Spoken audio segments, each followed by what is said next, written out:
आपने बीएससी करी, आपने एमएससी करी, ठीक है, आपने बैंक पीओ पर ध्यान दिया और नाउ आप यूपीएससी 2024 को सिलेक्ट करके अपना जीवन अब यापन करेंगे। कोई भी एक नया एस्पिरेंट अपनी अगर तैयारी स्टार्ट करना चाहता है, क्या वो ये जो जर्नी है वो ये शेयर करे, और अगर ना करे तो उसके लिए आप क्या टिप्स एंड ट्रिक्स उन बच्चों को देना चाहेंगे? लोग कंसिस्टेंट नहीं रह पाते। एक मेन रीज़न वही है। कंसिस्टेंसी बहुत ज़रूरी है और उसके साथ डिसिप्लिन। अगर आप बहुत छोटे बैकग्राउंड से आते हैं और आपके किसी जनरेशन ने कुछ किया नहीं है, इतना कोई बड़ी पोस्ट पर नहीं गए हैं, तो आपका पहला मन करेगा कि मैं किसी छोटी पोस्ट पे तो जाऊं पहले, क्या मैं कर पाऊंगा कि नहीं, अपने ऊपर भरोसा नहीं होता। लेकिन जब मैंने एग्ज़ाम क्लियर करना स्टार्ट किया और एग्ज़ाम क्लियर होते चले गए, तो मुझे पता पड़ा कि कोई भी एग्ज़ाम बड़ा छोटा नहीं होता। आपने बीएससी करी, आपने एमएससी करी, ठीक है, आपने बैंक पीओ पर ध्यान दिया और नाउ आप यूपीएससी 2024 को सिलेक्ट करके अपना जीवन अब यापन करेंगे। तो सबसे पहली बात मुझे आप ये बताएं कि क्या जो बैंक पीओ की जॉब निकाली थी और जो यूपीएससी 2024 का एग्जाम क्लियर आपने किया है, कोई भी एक नया एस्पिरेंट अपनी अगर तैयारी स्टार्ट करना चाहता है, क्या वो ये जो जर्नी है वो ये शेयर करे, और अगर ना करे तो उसके लिए आप क्या टिप्स एंड ट्रिक्स उन बच्चों को देना चाहेंगे? क्या किया जाए कि डायरेक्टली हम यूपीएससी 2024 पे मूव कर सकें, जिनके सपने यूपीएससी को क्लियर करने के हैं?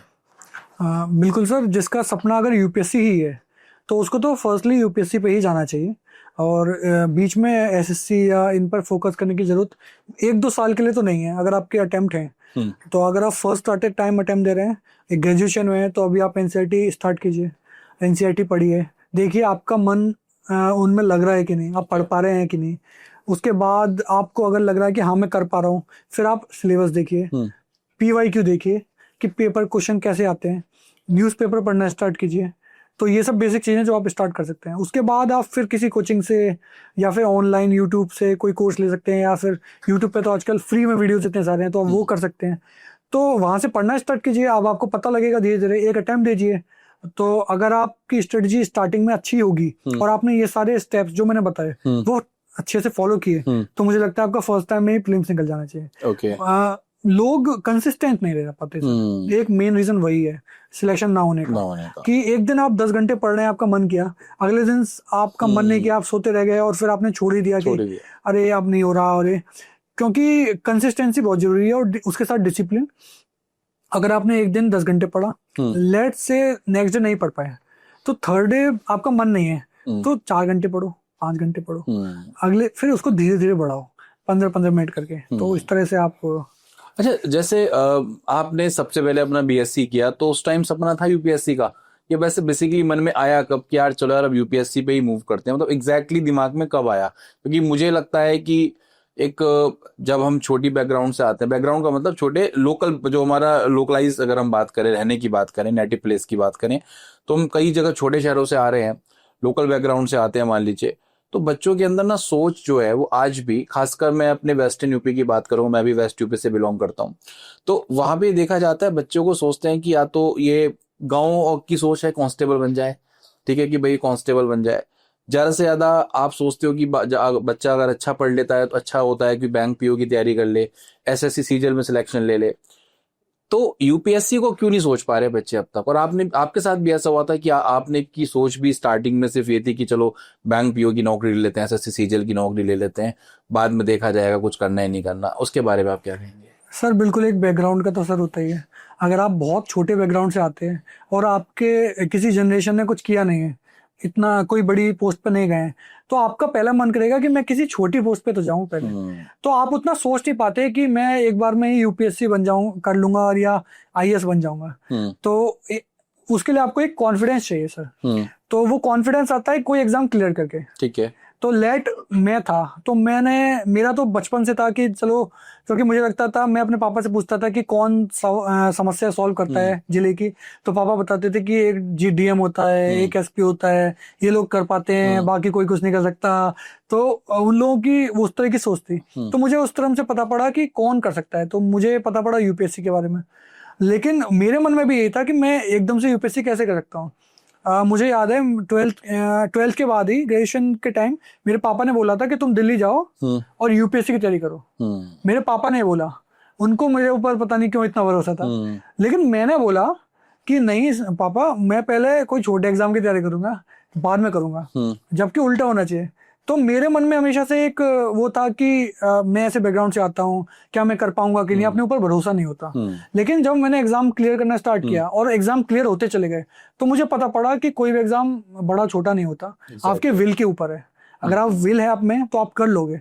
और आजकल रिसोर्सेज तो सब जगह हैं। सही बात। और आप घर पे बैठे कहीं गांव में बैठ के पूरी तैयारी कर सकते हैं। ऐसे कई सारे बच्चे हैं जो कोई कोचिंग नहीं करते, सिर्फ यूट्यूब से पढ़ के बिल्कुल सिलेक्शन ले रहे हैं। तो आपका बेसिकली एम बना कब ये वैसे यूपीएससी का, मतलब कब दिमाग में, मतलब एक्चुअल में आ गया कि चलो अब करना ही करना है?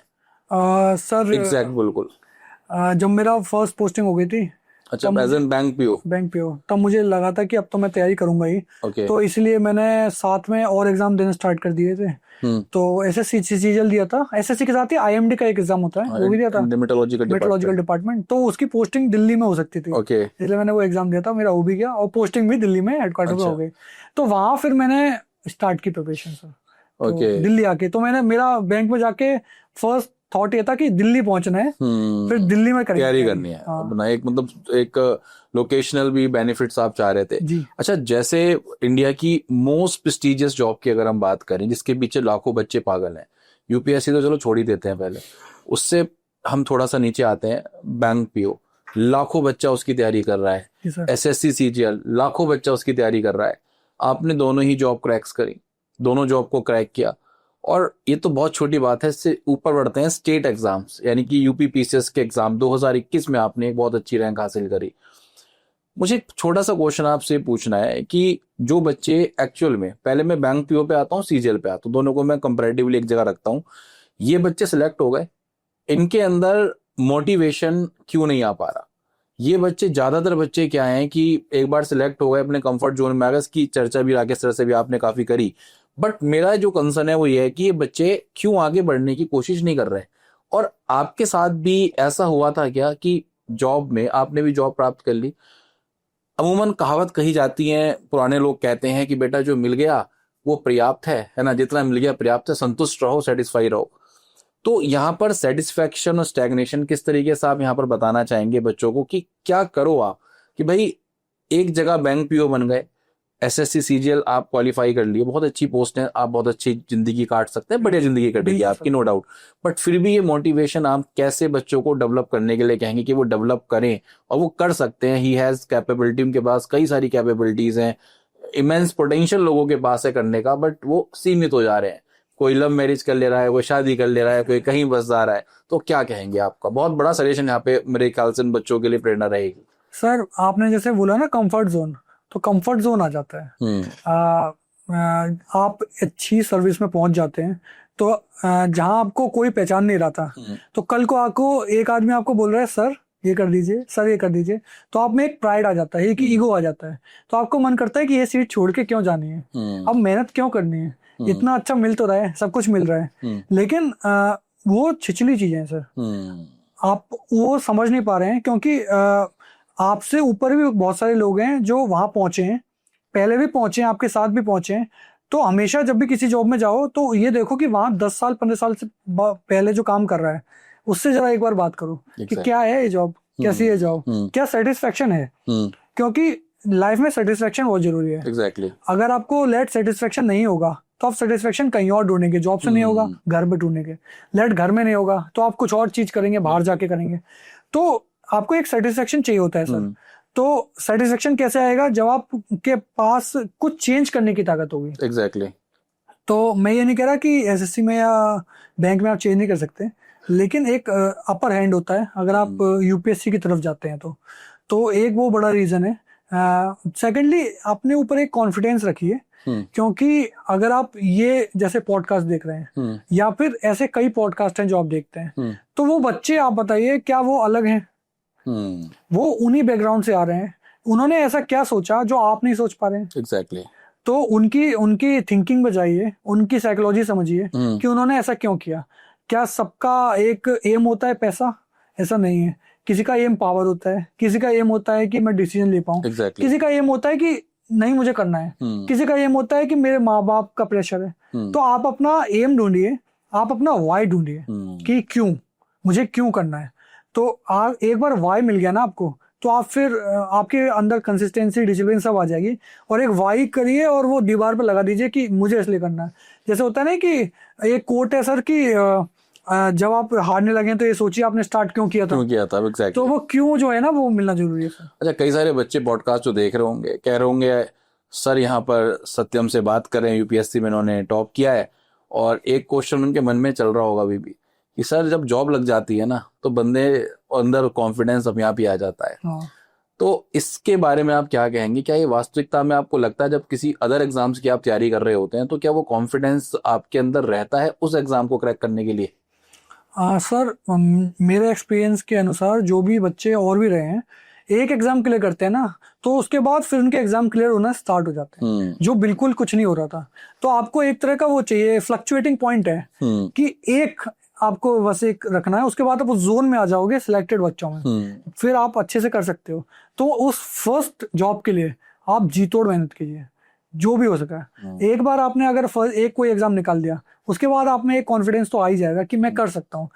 हो सकता है आप ना करो, आपके आलस की वजह से ना करो, या फिर आपके बैकग्राउंड की वजह से ना करो, आप किसी चीज में फंस गए वो ना करो, लेकिन आप कर सकते हो। ठीक है, एक बार आगे तो। अच्छा, अब एक बहुत बड़ा क्वेश्चन मैं कहूंगा, जो ये क्वेश्चन आप मान के चलेगा, this is a landmark of this podcast.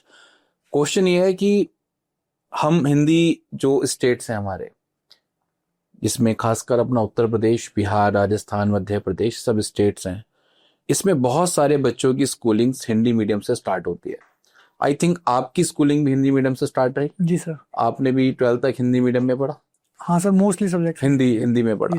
उसके बाद आपने ग्रेजुएशन करी। ग्रेजुएशन में अमूमन ये होता है कि बच्चे अपना मीडियम चेंज करके वो इंग्लिश में, बीएससी हो गया जैसे, या इंजीनियरिंग हो गई, वो अपना इंग्लिश मीडियम वहाँ पे चूज कर लेते हैं कई सारे बच्चे हैं।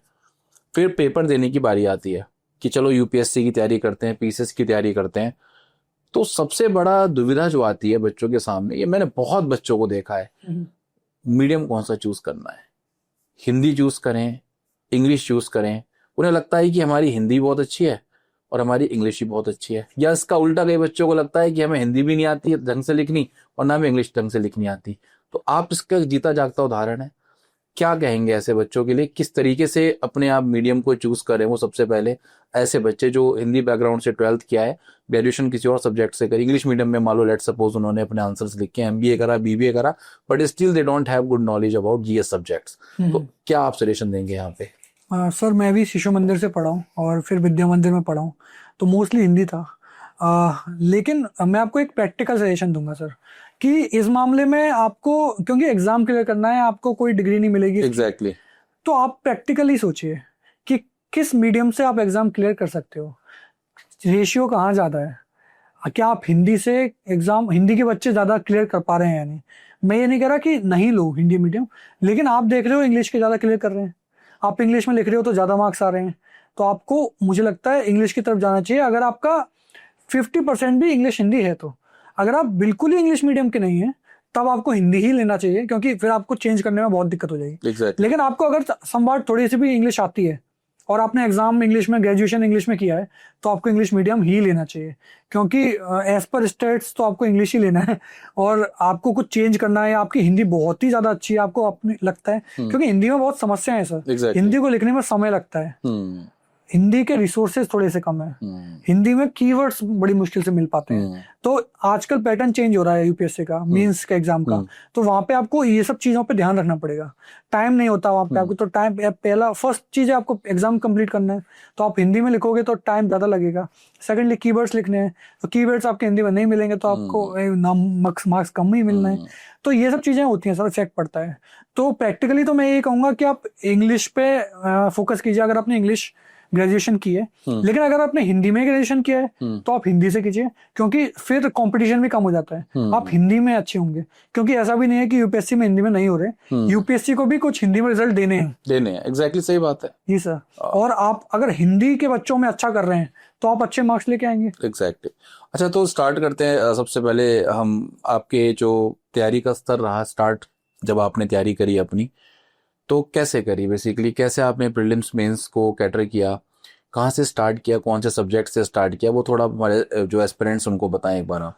सर फर्स्टली तो मैंने न्यूज़पेपर पढ़ना स्टार्ट किया था। ओके।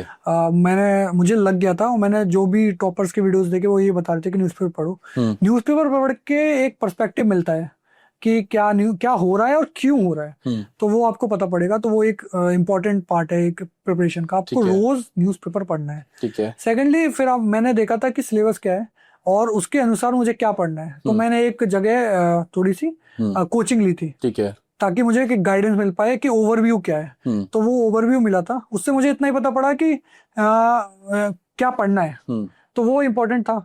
तो मुझे जब पता पड़ गया क्या पढ़ना है, मुझे पता पड़ गया कि मॉडर्न हिस्ट्री में स्पेक्ट्रम पढ़नी है। ठीक है। और बाकी चीजों से मैटर नहीं करता। अगर स्पेक्ट्रम के बाहर सवाल आ रहे हैं तो 90% बच्चे नहीं कर पा रहे हैं। Exactly. तो आपको 10% में आके टॉप नहीं करना है प्रीलिम्स को, आपको कट ऑफ निकालने हैं। तो जो बच्चे नहीं कर पा रहे हैं वो आप भी नहीं कर पा रहे हैं, कोई बड़ी बात नहीं, लेकिन आपको वो सवाल प्रीलिम्स में जरूर सही करने हैं जो सब कर पा रहे हैं, तभी आपकी कट ऑफ क्लियर होगी। तो आप स्टैंडर्ड बुक सारी पढ़िए, जो भी स्टैंडर्ड बुक्स हैं वो पढ़िए, न्यूज़पेपर पढ़ते रहिए, PYQ करिए, मॉक टेस्ट देना स्टार्ट कीजिए।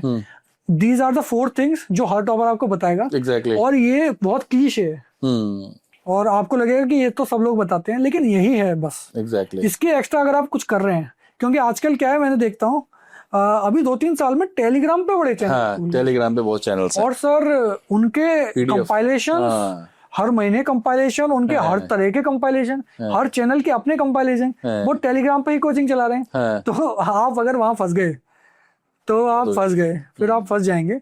आप अगर आपने एक जगह से कोचिंग की है तो सिर्फ उसको फॉलो करो, कोचिंग नहीं की है तो आपने स्टैंडर्ड बुक जो पढ़ी है उसके नोट्स बनाए हैं, सिर्फ उसको फॉलो करो।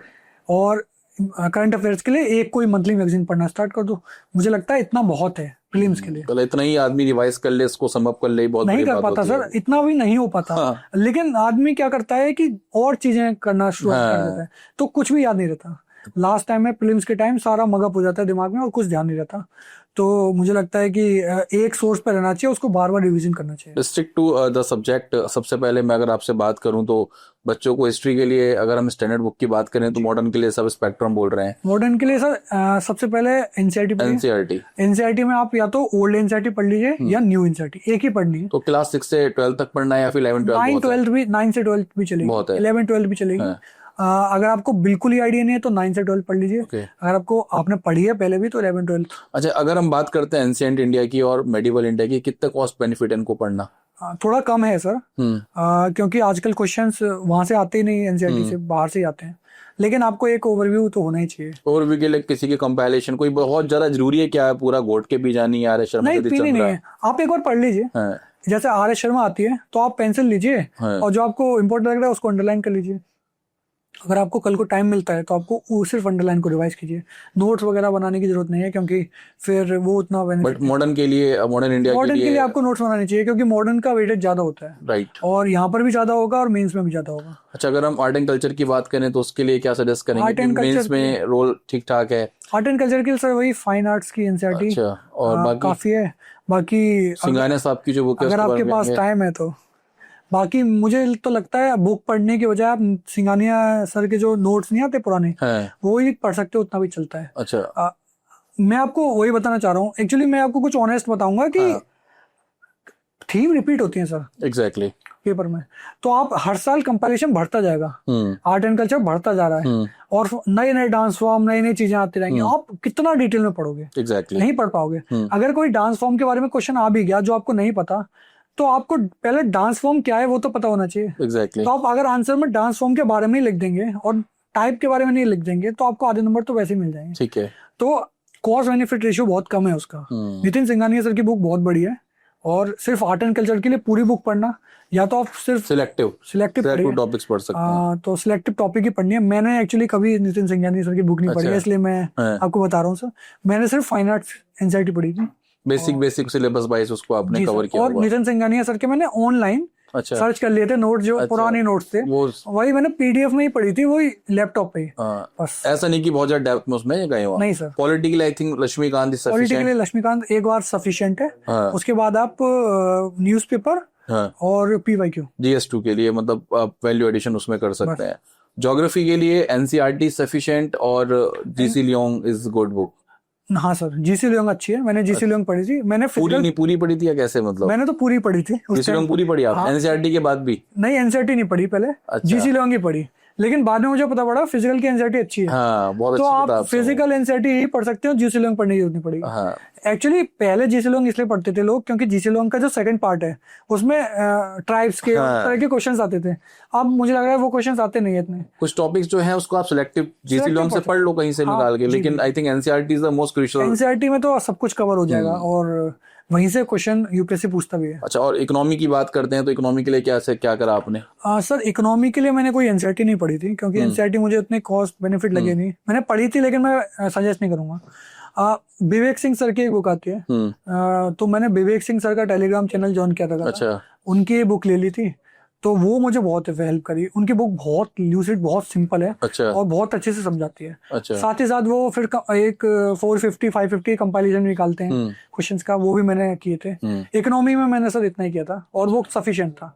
बाकी उनका टेलीग्राम चैनल है, उसमें आप देखते रहिए, वो अपडेट करते रहते हैं कुछ ना कुछ, और न्यूज़पेपर आप पढ़ ही रहे हैं, तो आप कितना पढ़ेंगे एक सब्जेक्ट के बाद? सही बात है। तो बिग 4 सब्जेक्ट्स के लिए आप अपना रेफरेंस ले सकते हैं स्टैंडर्ड बुक जी का। सर। अच्छा, अगर मेंस की बात करें तो हम जैसे लेट सपोज हम सबसे पहले सोसाइटी की बात करते हैं, जी। ठीक है, या फिर हम बात करें सोशल जस्टिस की बात करें, डिजास्टर मैनेजमेंट की बात करें, एथिक्स की बात करें, इसके लिए क्या करना चाहिए बेसिकली बच्चों को?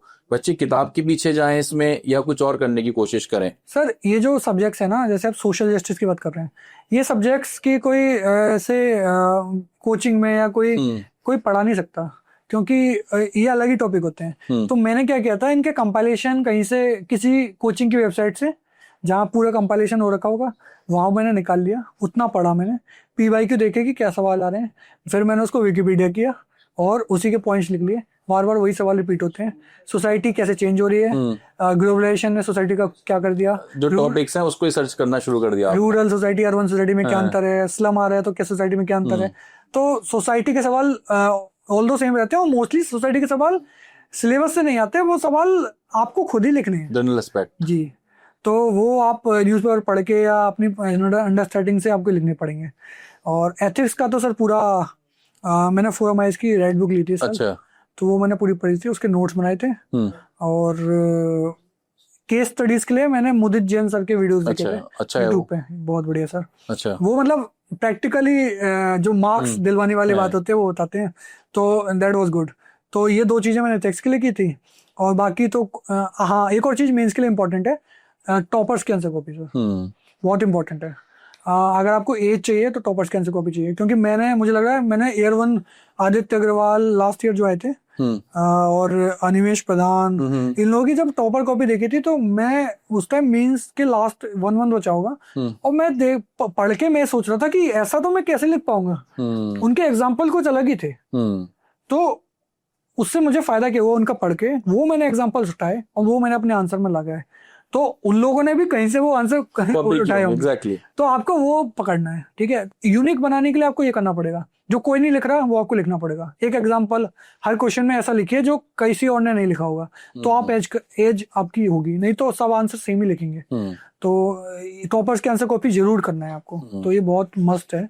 साथ ही साथ आप अगर आपने प्रीलिम्स क्लियर किया है तो मेंस के लिए आपको एक्स्ट्रा कुछ स्टैंडर्ड पढ़ने की जरूरत नहीं पड़ेगी, आपको आंसर राइटिंग करनी है बस।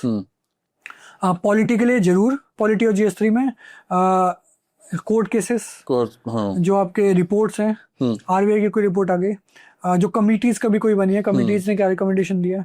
साथ ही साथ एक आप 5-10 पेज का एक डेटा फैक्ट का कुछ बना लीजिए कि हेल्थ लिख दीजिए ऊपर, और उसमें आधे पेज डेटा, उसमें हेल्थ में जितने भी डेटा आपको पता है वो लिखिए। और हेल्थ का कोई क्वेश्चन आए तो डेटा लिख के आइए। मतलब हर टॉपिक के लिए बता रहा हूँ मैं ऐसा, और आपको ऐसा ही करना है। हर टॉपिक का जो मेजर टॉपिक है उनके डेटा पॉइंट्स आपको लिख लेने हैं, और वो फिर पेपर में जरूर लिख के आना है, चाहे क्वेश्चन में पूछा है या नहीं पूछा, आपको जरूर लिख के आना है। तो वो थोड़ा सा वेटेज देता है। जैसे आजकल हम देखते हैं कि जो हमारे मेंस के सब्जेक्ट उसमें मॉडल आंसर्स भी आजकल आते हैं, तो वो कैसे हैं, मतलब सही है, उसको करना चाहिए बच्चों को, नहीं करना चाहिए? सर मॉडल आंसर्स क्या होते हैं, वो कंप्यूटराइज्ड होते हैं, ठीक है। वो ऐसे होते हैं जैसे चैट जीपीटी लिख रहा है, तो आप चैट जीपीटी नहीं है, आप ह्यूमन है, तो ह्यूमन की तरह आंसर लिखेंगे तो मार्क्स भी वैसे मिलेंगे, ठीक है। और देखो आप, सर आपने कॉपी चेक की होंगी, तो आपको पता होगा कि कौन लड़का कैसे लिख क्या रहा है लिख रहा है। और जो पता पड़ जाता है आंसर में। तो आप ये कर सकते हैं मॉडल आंसर से, अगर मॉडल आंसर में कोई बहुत बढ़िया इंट्रोडक्शन दे दिया उन्होंने या कंक्लूजन बहुत अच्छा दे दिया किसी टॉपिक पे, तो वो आप नोट डाउन कर लो। या फिर एग्जांपल्स दे देते हैं मॉडल आंसर में कई बार बहुत सारे, तो वो आप नोट डाउन कर लो। इतना ही करना है, मॉडल आंसर को कॉपी करने की कोशिश मत करिए, क्योंकि ना आप कर पाएंगे और ना वो अच्छी बात है, फिजिबल भी नहीं है और वो मार्क्स नहीं दिलाएगा। नेचुरल आंसर्स मार्क्स दिलाते हैं सर। अच्छा, जैसे अगर हम प्रीलिम्स और मेंस के ओवरलैपिंग की बात करते हैं, लेट सपोज प्रीलिम्स और मेंस हमारा एक साथ हम तैयारी कर रहे हैं, तो बिग फोर का रोल बहुत बड़ा है, वो हमने तैयारी कर ली, राइट। अब हम आते हैं मेंस के ऊपर। जब मेंस में आए तो मेंस में हमारे पास ये सारे सब्जेक्ट्स हमारे आने शुरू हुए, सब सब्जेक्ट्स हैं जैसे अच्छा वेटेज में देखने को मिलता है। तो स्टूडेंट्स क्या कर रहे हैं, कई बार मैं देख रहा हूँ कि इन सब्जेक्ट्स के लिए बहुत डेप्थ में जा रहे हैं, जैसे इंटरनल सिक्योरिटी के लिए बहुत डेप्थ में चले गए, डिजास्टर के लिए बहुत डेप्थ में जा रहे हैं, एनवायरनमेंट के लिए पता लगा पूरी एनसीईआरटीज पढ़ कर डाल दी, किसी ने कुछ कह दिया, टॉपर ने बोल दिया। तो इसके लिए आपका क्या सजेशन रहेगा कि बच्चे करें तो करें क्या एक्चुअल में? सर जैसा मैंने आपको बोला कि डिजास्टर मैनेजमेंट और इस तरह के जो टॉपिक हैं जो प्रीलिम्स में नहीं आते, आप उसका कोई एक कंपाइलेशन उठाओ, जैसे कि बाजीराव विजन या फिर आपकी वेबसाइट पे पढ़ो, हमारी वेबसाइट पे तो आपकी वेबसाइट से उठाओ, सिर्फ वही कंपाइलेशन पढ़ो, और फिर आप टेस्ट सीरीज ज्वाइन कर रहे हैं या फिर टेस्ट दे रहे हैं, मॉडल आंसर जो देंगे वो या फिर जो कमेंट देंगे उनको उसी में ऐड करो, टॉपर्स की कॉपी देखो, उनको भी उसी में ऐड करो, और वो आपके नोट्स हो गए।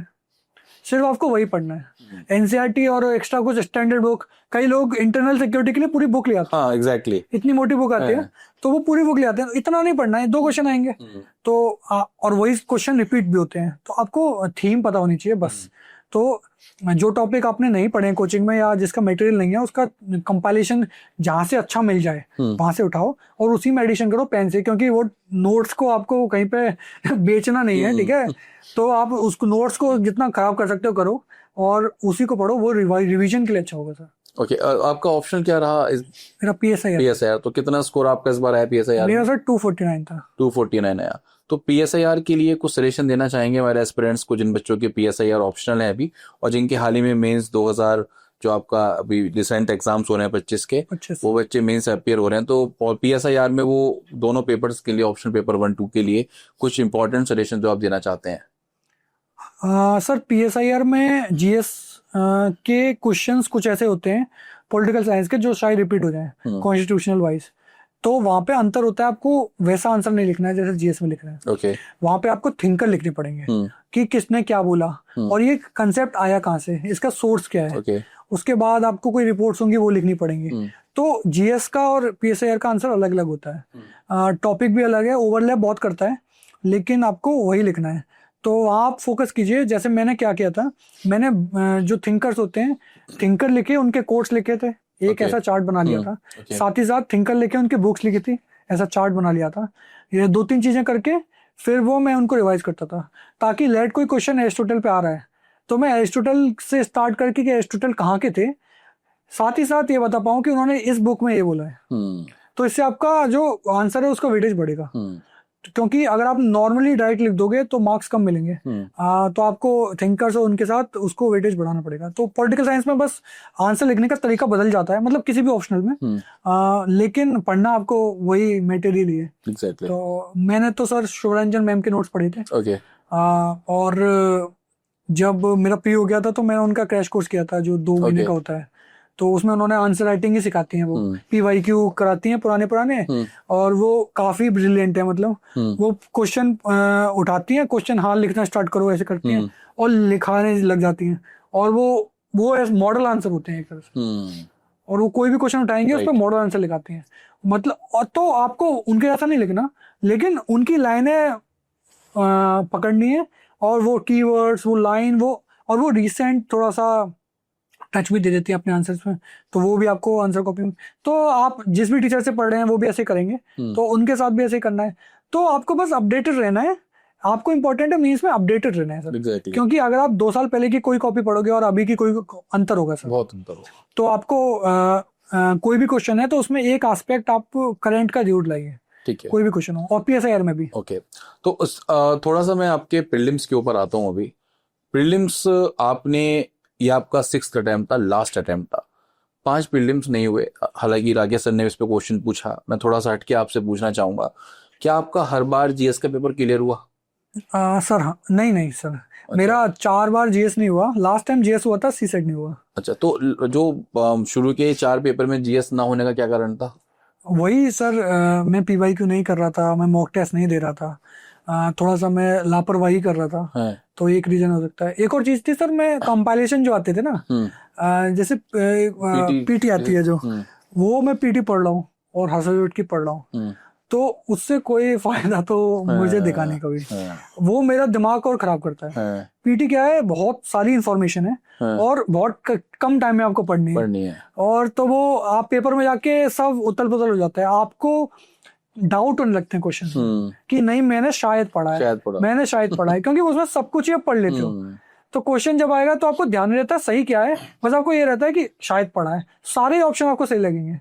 तो इसलिए जो लास्ट 2 अटेम्प्ट में मैंने पीटी नहीं पढ़ी सर, सिर्फ फोकस किया। मैंने मंथली जरूर पढ़ी थी विजन की, सिर्फ मंथली मैगजीन पढ़ी और वो मंथली ही पढ़ता था। तो मतलब आपने कंसोलिडेशन तोड़ दिया? हाँ सर, ब्रेक कर दिया। एक बार में नहीं पढ़ना, पूरे साल का पढ़ना है। ये नहीं कि आप एक साथ इकट्ठा पूरे साल का पढ़ने बैठ गए, अब मंथली आप इसको कंसोलिडेट करते हुए पढ़ते चले जा रहे हैं। क्या होता है ना सर कि अप्रैल की कोई न्यूज है, सितंबर में फिर से रीसर्फेस होती है, तो आप दोबारा वो उसमें आएगी तो आपका फिर से आपके लिए रिवीजन हो जाएगा। एग्जैक्टली। तो वो चीजें आपके दिमाग में बैठ जाती हैं। लेकिन आप एक ही महीने में पूरे साल का पढ़ रहे हो तो आपको कुछ ध्यान नहीं रहने वाला। मतलब कोई बहुत टैलेंटेड हो तो बात अलग है, लेकिन मुझे तो ध्यान नहीं रहता था। मैंने 2 बार तो कम से कम पढ़ता था। लेकिन एक यहाँ पे क्वेश्चन और आपके साथ मैं डिस्कस करना चाहूंगा, जो वर्किंग हमारे लोग हैं, जी सर, जो कामकाजी लोग हैं, जो जॉब कर रहे हैं, उनके लिए आप क्या सजेशन देंगे? किस तरीके से अपनी तैयारी को आयाम दें? क्या उनके सामने स्ट्रेटेजी होनी चाहिए? अभी तक हमने बात कर ली कि आपने एग्जाम क्यों दिया, कैसे आप यहाँ आए, क्या मोटिवेशन रहे, सेटिस्फेक्शन, स्टैग्नेशन कैसे रहे, बट एक्चुअल में उनको करना कैसे है? कई लोगों के अंदर मोटिवेशन आ गया, ठीक है, अब वो तैयारी करना चाहते हैं अपनी। आप इसका उदाहरण है कि आपने तैयारी करी, सिलेक्शन लिया, तो आप ऐसे एस्पिरेंट्स को क्या बताना चाहेंगे जो जॉब के साथ तैयारी कर रहे हैं? क्या करें वो कि जिससे उनका शॉर्ट सिलेक्शन हो सके? सर जैसा कि जो मेन सबसे इम्पोर्टेंट बात मैंने बोली थी कि आपके पास एक वाई होना चाहिए। सबसे पहले आप ढूंढिए आपको तैयारी करनी क्यों है। ठीक है। क्योंकि कभी ऑफिस में माहौल अच्छा होगा, कभी नहीं होगा। बिल्कुल। तो आप कभी पढ़ पाओगे, कभी नहीं पढ़ पाओगे। तो आपको एक वाई चाहिए, मन में होना चाहिए कि नहीं मुझे करना है, तभी आप कर पाओगे। जैसे मेरे साथ था कि मैं लंच में पढ़ता था सर, जैसे मैं न्यूज़पेपर है वो मैं ऑफिस में ही पढ़ता था। कोई ऐसे वीडियोस हैं जो जिसमें ज्यादा दिमाग नहीं लगाना, जैसे डाउन टू अर्थ के वीडियोस देख लिए, तो वहाँ जैसे नेटफ्लिक्स पे वो सीरीज देख ली, आर प्लांट देख ली, या शॉर्ट्स देख लिए यूट्यूब पे, तो वो सब मैं ऑफिस में करता था। फ्री टाइम में वही करता था, फ्री टाइम में। तो उसके बाद घर पे आके मैं वो करता था जहाँ पे दिमाग लगाना है, जहाँ पे फोकस होके पढ़ना है। तो आपको ऐसे अपना टाइमलाइन बनाना पड़ेगा। अगर आप अर्ली जग सकते हैं तो आप सुबह पढ़िए। मैं जैसे रात को जगता था, मैं अर्ली नहीं जग पाता, तो मैं रात में पढ़ता था। तो आप अर्ली सुबह उठ के पढ़ सकते हैं, फिर ऑफिस जाइए, लंच में पढ़िए, जब फ्री टाइम मिले तब पढ़िए। लंच ऑफिस में क्या होता है, चाय पीने लोग जाते हैं, फिर 2 बार चाय पीने जाते हैं, तो वो चाय पीने ना जाके आप टेबल पे बैठ के पढ़ोगे तो आपको फायदा होगा सर। तो वो वहां से टाइम मिलता है सर ऑफिस में। और मुझे लगता है ऑफिस में टाइम मिल जाता है, क्योंकि अगर आपका 6 बजे भी ऑफिस खत्म हो रहा है तो आपके पास 12 बजे है, 12 बजे तक आप है, 1 बजे तक है, क्योंकि आपको 9 बजे ऑफिस जाना है, तो 8 घंटे की नींद, तो आप 8 घंटे की नींद भी लेंगे। तो उसमें से अगर 5 घंटे भी रोज पढ़ रहे हो तो सफिशिएंट है सर। तो वर्किंग प्रोफेशनल तैयारी बहुत आसानी से कर सकते हैं सर। उसके लिए लेकिन एक मन में मोटिवेशन होना चाहिए और थोड़ा किस्मत भी चाहिए सर कि कलीग से मिले। जैसे रिसेंटली मुझे मेरे जो सर मिले और मेरे जो आसपास के लोग थे वो थोड़े से सपोर्टिव थे, उन्होंने सपोर्ट किया। पहले जो थे वो इतने नहीं थे, तो डिपेंड करता है। लेकिन उनके बीच भी मैं तैयारी तो कर ही रहा था। तो घर पे तो मुझे कोई रोकने टोकने वाला नहीं है, घर पे तो मैं कर सकता हूँ। तो आपको इस तरह से तैयारी करनी पड़ेगी। अच्छा, 3 मिस्टेक आप हमारे जो मेंस के बच्चे अपीयर होने जा रहे हैं अपकमिंग एग्जामिनेशन में, 3 मिस्टेक वो नहीं करें, इंपॉर्टेंट मिस्टेक जो करनी ही नहीं है, उसके बारे में आप क्या कहेंगे? 3 गलतियां जो उन्हें बिल्कुल नहीं करनी चाहिए अपकमिंग मेंस एग्जामिनेशंस में। सर सबसे पहले तो आंसर राइटिंग ना करना, क्योंकि अभी जो मेंस देने जा रहे होंगे वो पढ़ रहे होंगे अभी, और वो पढ़ते इतना पढ़ लेंगे और वो सोचते हैं कि आंसर राइटिंग बाद में करूंगा जब मैं पढ़ लूंगा, लेकिन सर टाइम नहीं बचेगा। Exactly. तो आपको आंसर राइटिंग फर्स्ट डे से स्टार्ट कर देनी है, क्योंकि आप प्रीलिम्स क्लियर करके आए हैं और आपको नॉलेज है ठीक है। तो आप कर लेंगे।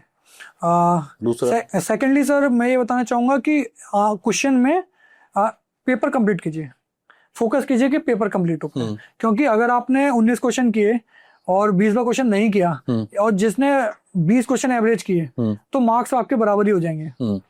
तो हर क्वेश्चन अटेम्प्ट करने की कैसे भी कोशिश कीजिए, तो एक क्वेश्चन पे फंस मत जाइए। और लास्टली यही है कि हर क्वेश्चन जो कीजिए उसका एक पैटर्न बनाइए, उसमें आप सोचिए कि कैसे मैं फैक्ट लिख सकता हूँ, कैसे मैं क्या इसमें कोई रिपोर्ट लिख सकता हूँ, क्या कमिटी लिख सकता हूँ, मैं कोई पॉइंट लिख रहा हूँ, क्या मुझे दिमाग में कोई एग्जांपल आ रहा है। नेसेसरी नहीं है लेकिन कहीं ना कहीं लिखिए, थोड़ा सा आपको एज देगा। फेयर लिखने की थोड़ा कोशिश कीजिए, क्योंकि कुछ लोग बहुत जल्दी में बहुत खराब लिख देते हैं, उनका कंटेंट अच्छा होता है लेकिन एग्जामिनर का मूड अच्छा नहीं होता फिर तो आपको फेयर लिखना है। और डायग्राम वगैरह अगर आप बना सकते हैं कहीं पे बनाइए। और यही है सर, यही बातें हैं। बहुत ज्यादा मतलब अपने आप को ज्यादा डालने की जरूरत नहीं है कि पता लगा कि फ्लो चार्ट बना रहे हैं बैठ के, नहीं सर, डायग्राम भी बड़े मस्त होके बना रहे हैं, नहीं, पता नहीं लगा सर। क्वेश्चन छूट जा रहे हैं। कई बार क्या होता है कि 20 में से 5-7 सवाल ऐसे आएंगे जो आपको बहुत अच्छे से आते हैं और आपको लगेगा इनमें तो मैं बिल्कुल फोड़ के रख दूंगा। अच्छा, अगर मेंस आंसर राइटिंग की बात करें इवैल्यूएशन पॉइंट ऑफ व्यू से, मैं जानना चाहूंगा 2012 से हमने भी इवैल्यूएशन कंटिन्यूस कर रहे हैं, तो 3 ऐसे फैक्टर जो मुझे लगते हैं इवैल्यूएशन में। नंबर 1 प्रेजेंटेशन, तो आप क्या कहना चाहेंगे, प्रेजेंटेशन कितनी जरूरी है मेंस आंसर राइटिंग में? सर बहुत मैटर करती है, क्योंकि एग्जामिनर बहुत सारी कॉपी चेक कर रहा है और वो आपकी प्रेजेंटेशन, सबसे पहले उसका ध्यान वहीं जाएगा। अगर आपका गंदा प्रेजेंटेशन है या ऊपर नीचे सब तो एक माइंड में इमेज बन जाती है। आप ये एक बायसनेस है सर, जो वो खुद नहीं डेवलप कर रहा। एग्जैक्टली। और लेकिन वो आ रहा है मन में। एग्जैक्टली। तो हो सकता है वो आपका कंटेंट देखे कि नहीं इसने लिखा तो अच्छा है लेकिन इसकी राइटिंग अच्छी नहीं है, तो 5 की जगह शायद 4 ही नंबर दे, लेकिन आपका 5 डिजर्व करते थे आप, तो वो मैटर कर जाएगा। दूसरा, अगर हम कंटेंट की बात करें, कितना मैटर करता है कंटेंट तो सर सबसे ज्यादा मैटर करता ही है। लेकिन टू मच कंटेंट अच्छा नहीं है। मतलब अगर आपको 2 पेज देने हैं, इसका मतलब ये नहीं कि आपको 2 पेज का जगह जगह भर देना है। आपको 150 वर्ड्स पे फोकस करना है।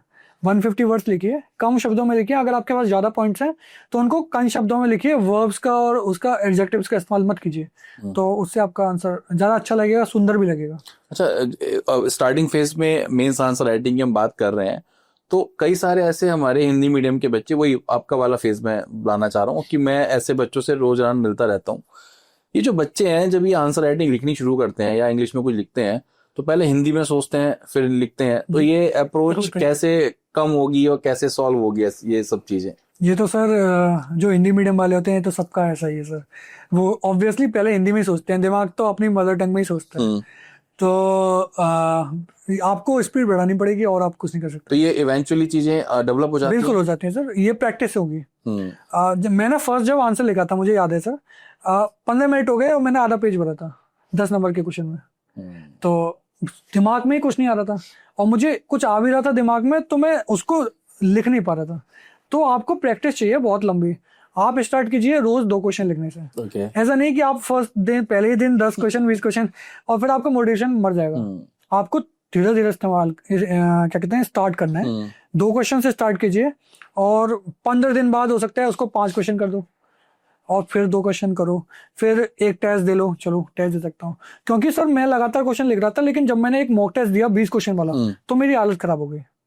तो आपको प्रैक्टिस करने की जरूरी है सर, और आपको मुझे लग रहा है 10-15 तो मॉक टेस्ट देने चाहिए बिफोर मेंस। तो यहाँ पे सत्य मैं आपसे जानना चाह रहा था, कई बार ऐसा होता है लाइफ में अपनी की हम बैंक पीओ आप रहे, फिर सीजीएल है, यूपीपीसी सब कुछ होता चला गया, अब यूपीएससी में लगातार आपका नहीं हो रहा था जी। कई बार ऐसा मन में आ रहा था कि यार जीएस अब नहीं निकल रहा, प्रीलिम्स छोड़ो, जो है वो बेस्ट है मेरे लिए। कैसी सोच आई आपके पास?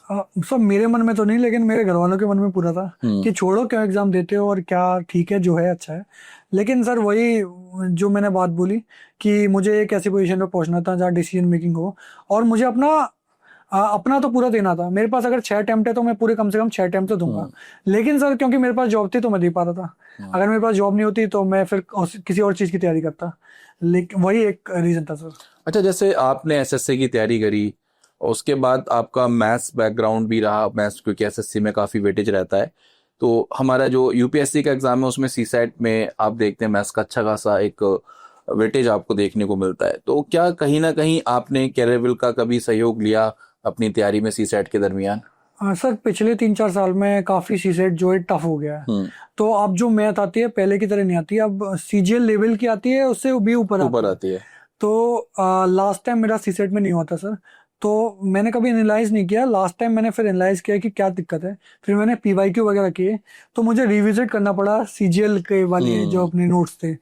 तो मैंने कैरविल के यूट्यूब चैनल पर जो सर के वीडियोस थे सीसेट के वो देखे थे।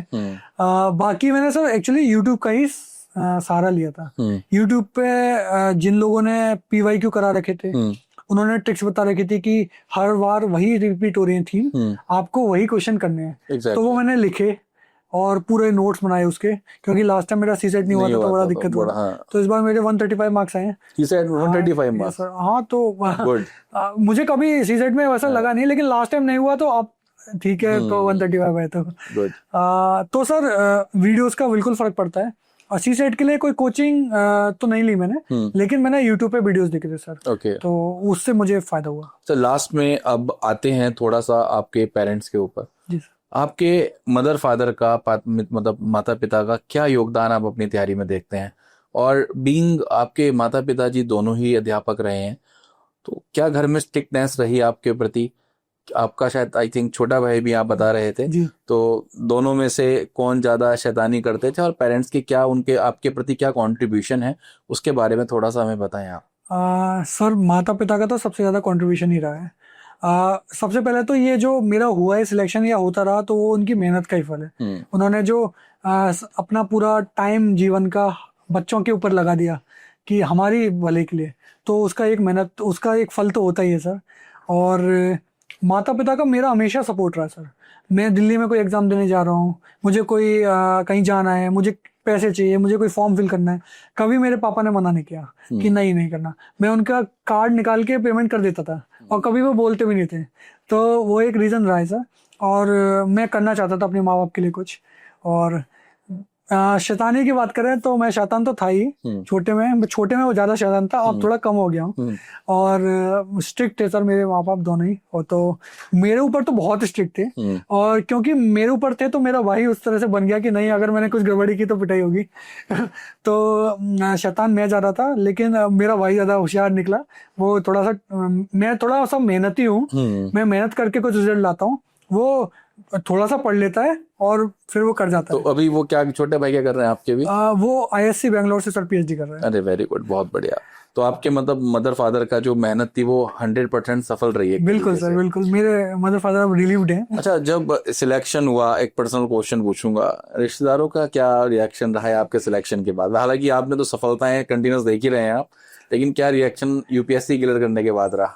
सर जिस बैकग्राउंड से मेरे फादर आते हैं, तो मेरे फादर का पढ़ने लिखने में ज़्यादा था नहीं। वो थोड़े से स्टूडेंट पॉलिटिक्स से और उस तरह से जुड़े हुए थे।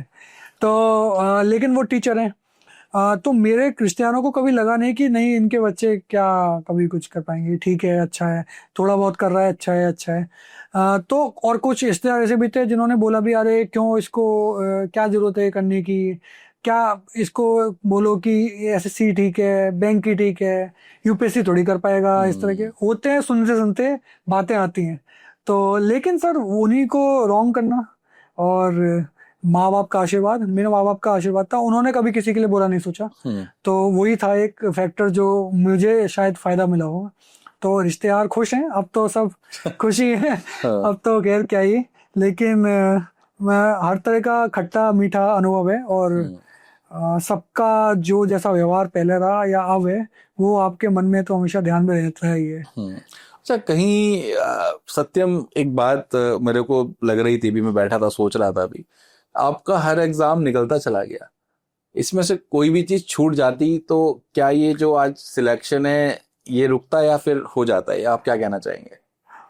सर मुझे लगता हो जाता सर, क्योंकि मेरे मन में था कि मैं कर लूंगा। वो एक रीजन था सर। क्योंकि मैं आपको एक स्टोरी बताऊंगा, मेरे जब बैंक के सारे और ये सारे एग्जाम क्लियर हो रहे थे, उस साल आरबीआई ग्रेड बी का एग्जाम नहीं निकला। निकला नहीं मतलब फॉर्म ही नहीं आया उस साल, जबकि हर साल आता था। और मैं उस साल बड़ा प्रिपेयर था, मतलब मेरा हो जाता उधर, और उस साल निकला ही नहीं। तो वो किस्मत थी। हो सकता है मैं आरबीआई ग्रेड बी पे चले जाता उस पोजीशन पे ना, तो शायद मैं तैयारी नहीं करता। वो अपने आप में प्रेस्टिजियस जॉब है, RBI ग्रेड बी जी की। सर। तो उसके बाद वो निकली, फिर मैंने दिए भी, फिर मैंने बैंक के लिए मैंने छोड़ दिया, फिर उसको फिर मैंने उधर ध्यान नहीं दिया। लेकिन तो जो भी होता है वो सर अच्छे के लिए होता है या फिर एक पर्पस के लिए होता है, मुझे लगता है। तो और हमारे इस पॉडकास्ट में लास्ट में मैं आपसे कहना चाहूंगा, जो इम्पोर्टेंट एक डिस्कशन और हमारा रह गया इस बीच, स्टेट PCS और UPSC। कई सारे बच्चे ऐसे हैं जो स्टेट PCS की तैयारी कर रहे हैं या स्टेट्स के अदर एग्जाम्स की तैयारी कर रहे हैं। आपने UPSC की भी तैयारी कुछ बच्चे करना चाहते हैं, तो क्या एक साथ हो सकती है तैयारी दोनों की सब्जेक्ट्स की, अगर हम करना हाँ चाहें सर बिल्कुल। यूपी, जैसे मैं यूपी की बात करूंगा तो यूपी पीसीएस में तो अब तो ऑप्शनल हटा दिया है, तो थोड़ा सा ट्रिकी कर दिया उन लोगों ने कि आपको यूपी का यूपी पढ़ना है स्पेशल, हाँ। अलग से। लेकिन 21 तक 22 तक तो सेम था सारा सिलेबस। यूपी ने सारा सिलेबस सेम कर दिया था जैसा यूपीएससी का है, ऑप्शनल भी था, तो उस साल ही मेरा हो गया था। ओके। और अगले साल से शायद चेंज कर दिया। हाँ। तो अभी भी जीएस का पेपर तो सारे वैसे ही होते हैं, सेम पेपर है। तो आप आराम से कर सकते हैं सर, आराम से कर सकते हैं। वन जो बच्चा यूपी PCS के लिए लग रहा है, वो ऑब्वियस बात है UPSC का अटेम्प्ट भी उसको देना है, या फिर UPSC का दे रहा है वो UP PCS का बिल्कुल सर दे, अगर यूपी मुझे का लगता है बच्चा आपको यूपीएससी की तैयारी करनी चाहिए और साथ साथ यूपी पीसीएस का देना चाहिए। देते भी हैं सर बच्चे, कुछ बच्चे नहीं भी देते हैं, मैंने बहुत सारे ऐसे देखे हैं जो नहीं भी देते हैं। उनके मन में होता है कि नहीं मैं तो पीसीएस थोड़ी जाऊंगा, मैं तो यूपीएससी करूंगा। तो थोड़ा सा ईगो आपको डाउन करके एग्जाम देने में आपका कुछ नहीं जाता, एग्जाम दीजिए। तो अच्छा सत्यम, आपके इंटरव्यू में कितने मार्क्स मिले हैं? मेरे सर 175 मार्क्स। अच्छा, अगर ये मार्क्स लेट सपोज अभी हमारे कई सारे हम बच्चे हमारे पास आ रहे हैं पॉडकास्ट जो हम ले रहे हैं, उसमें जैसे किसी के 200 नंबर किसी के अगर हैं, सपोज आपके 200 नंबर इंटरव्यू में होते या आपके मान लो 15-20 नंबर और होते, तो क्या रैंक पे कुछ असर पड़ता आपकी? सर बहुत फर्क पड़ता। मेरे लेट 200 मार्क्स होते तो मैं टॉप 50 में होता। तो रीजन तो इंटरव्यू बहुत वेरिएबल चीज है, तो वो जैसे इस बार काफी ज्यादा मार्क्स दिए हैं, 200, 215, 216। जैसे मेरे बाद जो एक मैम की रैंक है उनके 216 मार्क्स हैं इंटरव्यू में। तो वो मेरे से मेंस में 40 नंबर पीछे थी और इंटरव्यू में उनको मिले और बराबर आ गए। तो मैं ये नहीं कह रहा कि उनका कुछ ऐसा है, लेकिन इंटरव्यू बहुत मैटर करता है। बिल्कुल सर, क्योंकि जैसे बहुत सारे बच्चे मैंने देखे जिनके मेंस में बहुत मार्क्स हैं और वो ईयर 1 और ईयर 2 वाले थे, लेकिन उनके इंटरव्यू में कम मार्क्स हो गए तो वो पीछे आ गए। तो जैसे शक्ति दुबे मैम है तो उनके हर जगह अच्छे मार्क्स आए, तो तब वो ईयर 1 पे हैं। एक जगह भी अगर उनके 10 नंबर कम हो जाते तो वो पीछे चले जाते। एग्जैक्टली। तो वो मैटर, इंटरव्यू बहुत मैटर करता है। मुझे लगता है सर थोड़ा सा वेरिएबिलिटी कम करनी चाहिए, लेकिन नहीं, बहुत बढ़िया। तो साथियों, मैं लास्ट में आपसे सत्यम कहना चाहूंगा कि हमारे एस्पिरेंट्स को अब लास्ट में क्या बोलना चाहेंगे, सो डैट कुछ आपके वर्ड्स वो मोटिवेशन के तौर पर जिंदगी भर याद रखें कि सत्यम चतुर्वेदी आए थे, उन्होंने ये वर्ड्स बोले। क्या बोलना चाहेंगे हमारे एस्पिरेंट्स से? सर सबसे इम्पोर्टेंट बात यही है कि आपको अपने ऊपर भरोसा होना चाहिए। अगर आपके वो ऊपर फर्स्ट जो स्टेप है वो अपने ऊपर भरोसा करना है। अगर आपने भरोसा कर लिया तो आप यूपीएससी प्रिपरेशन स्टार्ट कर देंगे। तो 90% लोग जो नहीं करते, वो पहला रीजन ये होता है कि मैं नहीं कर पाऊंगा। तो अगर आपने पहले ही सोच लिया नहीं कर पाओगे तो आप नहीं कर पाओगे। तो सबसे पहले आपको फर्स्ट स्टेप लेना है कि मैं कर पाऊंगा, और फिर कंसिस्टेंसी और डिसिप्लिन बना के रखना है। तो कोई भी एग्जाम दुनिया का मुझे लगता है ये सारा हो सकता है। सो साथियों, ये थे हमारे साथ सत्यम चतुर्वेदी, जिन्होंने AIR 205 आपकी हासिल की CSC के अभी 2024 के एग्जामिनेशन में, और एक बहुत ही बेहतरीन इंसान के रूप में मैं उनको देखना चाहूंगा, क्योंकि अभी जितनी बातें इन्होंने करी है, बहुत बड़ा एक्सपीरियंस है। ये बहुत ही कम ऐसे हमारी जिंदगी में ऐसे लोग हमें मिलते हैं जिनके पास इतने मुकाम होते हैं, जिन्होंने हासिल किए होते हैं। तो बहुत ही सफलता की एक बहुत नई कहानी यहाँ पर इन्होंने लिखी। UPSC के 6 अटेम्प्ट्स, उससे पहले UP PCS, जो जिसका सपना है, मैं यकीनन बता रहा हूँ कि ये कम से कम कुछ नहीं तो 40 लाख बच्चों के सपने को इन्होंने साकार किया है। मतलब वो जी रहे हैं 40 लाख बच्चों का, 50 लाख बच्चों का जो सपना होता है।